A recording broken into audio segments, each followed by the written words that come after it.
मित्रों, इतने मित्र नहीं है प्रेस वाले। आप सबका यहां बहुत बहुत स्वागत, नमस्कार।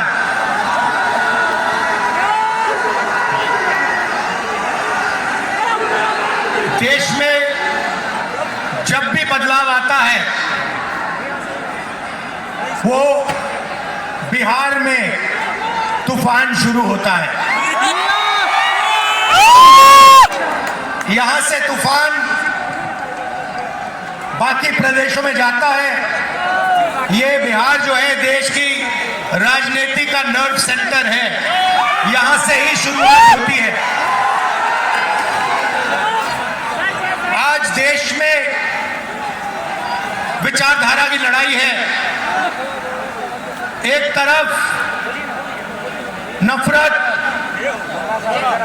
हिंसा, अहंकार और दूसरी तरफ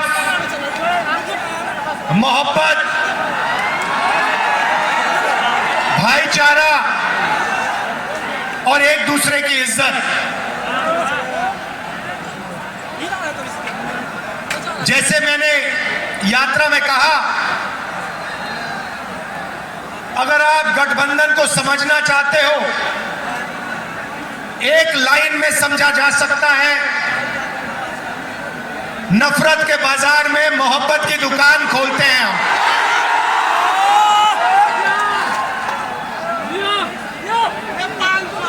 इस देश में नफरत क्यों फैल रही है? ये नफरत का देश नहीं है, आप सब जानते हो। आपके दिल में, हिंदुस्तान के नागरिकों के दिल में नफरत नहीं है, मोहब्बत है, प्यार है, एक दूसरे का आदर है। तो सवाल उठता है कि इस देश में नफरत क्यों फैल रही है? भाइयों और बहनों, नफरत का सबसे बड़ा कारण देश में अन्याय है। अन्याय, युवाओं के खिलाफ अन्याय, आप सबके खिलाफ अन्याय, किसानों के खिलाफ अन्याय, सामाजिक अन्याय, आर्थिक अन्याय। प्रधानमंत्री जी 2-3 बड़े अरबपतियों के लिए काम करते हैं, 2-3 लोगों के लिए काम करते हैं। उनका 16 लाख करोड़ रुपया प्रधानमंत्री ने पिछले 10 सालों में माफ किया है। मैं आपसे पूछना चाहता हूं, उन्होंने हिंदुस्तान के किसान का कितना कर्जा माफ किया? हिंदुस्तान के मजदूरों का कितना कर्जा माफ किया? इसीलिए देश में नफरत फैल रही है। 40 साल से सबसे ज्यादा बेरोजगारी आज हिंदुस्तान में है। क्यों? क्योंकि बीजेपी ने छोटे व्यापारियों को, किसानों को, स्मॉल और मीडियम वाले बिजनेसेस को नष्ट कर दिया है। एक तरफ नोटबंदी की, दूसरी तरफ जीएसटी लागू की। नतीजा ये हुआ, जो लोग इस देश को रोजगार देते हैं, छोटे बिजनेस वाले, स्मॉल और मीडियम बिजनेस वाले, उन सब का काम बंद हो गया। जहां भी देखो बड़े बड़े उद्योगपतियों की मोनोपोली बन रही है। एक उद्योगपति के हाथ में हिंदुस्तान के सारे पोर्ट, एयरपोर्ट, इंफ्रास्ट्रक्चर, डिफेंस की इंडस्ट्री, सारी की सारी नरेंद्र मोदी जी ने एक उद्योगपति को पकड़ा दी। सर, आप लोगों के लिए इस देश में कुछ नहीं बचा है। मैं आपसे सवाल पूछना चाहता हूं, इस देश में पिछड़ी जात के कितने लोग हैं? कितनी आबादी है पिछड़ी जात की? 50%। 50%। दलितों की कितनी आबादी है? 15%। आदिवासियों की कितनी आबादी है? 8%। कितनी बनती है भाई?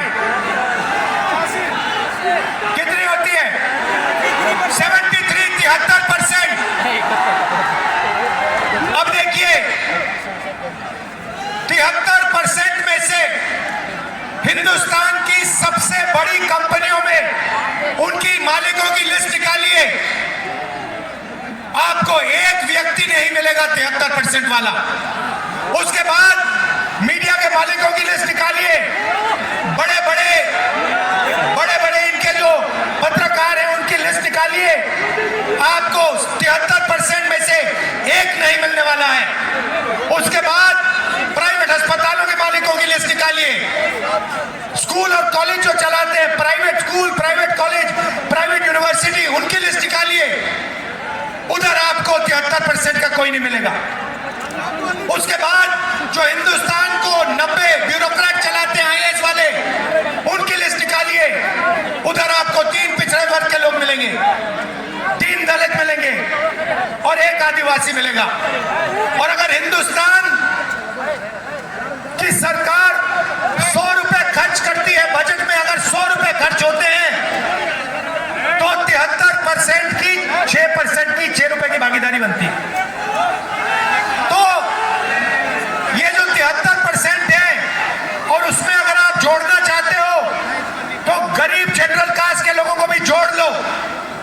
इनके लिए इस देश में कोई रास्ता नहीं बचा है। पहले क्या होता था, पहले पब्लिक सेक्टर होता था, उसमें गरीबों को रास्ता मिलता था, नौकरी मिल जाती थी, सरकार में रोजगार मिल जाता था, जैसे बिहार में तेजस्वी जी ने किया, जैसे छत्तीसगढ़ में हमने किया, कर्नाटक में, तेलंगाना में हम कर रहे हैं। मगर नरेंद्र मोदी जी ने ये सारे के सारे रास्ते बंद कर दिए।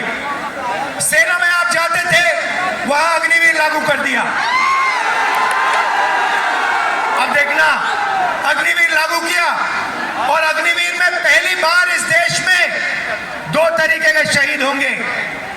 एक शहीद होगा, उसको शहीद का दर्जा मिलेगा, उसे पेंशन मिलेगी, उसे कैंटीन मिलेगी और उसे गांव में, शहर में आदर मिलेगा। दूसरा शहीद होगा, अग्निवीर होगा, वो शहीद होगा, उसे शहीद का दर्जा नहीं मिलेगा, उसको पेंशन नहीं मिलेगी, उसको कैंटीन नहीं मिलेगी और उसको ट्रेनिंग भी सही नहीं मिलेगी। एक तरफ चाइना के सैनिक, पाकिस्तान के सैनिक सालों की ट्रेनिंग लेते हैं और हमारे युवाओं को नरेंद्र मोदी 6 महीने की ट्रेनिंग देने के बाद उनके सामने खड़े करने की कोशिश कर रहा है। नतीजा आप जानते हो। मैं ज्यादा नहीं बोलना चाहता हूं क्योंकि लालू जी को बोलना है। ये देखो, लालू जी को बोलना है, मगर मैं सिर्फ ये कहना चाहता हूं, बीजेपी के लोगों को गलतफहमी में नहीं होना चाहिए। हम लोग बीजेपी से, आरएसएस से नहीं डरते। हमें कोई फर्क नहीं पड़ता। हम देश के लिए लड़ते हैं, हम देश के लिए मरने के लिए तैयार हैं और हम बीजेपी को, आरएसएस को यहां से हटा के इंडिया की सरकार बनाकर दिखाएंगे। आप सबका दिल से बहुत बहुत धन्यवाद।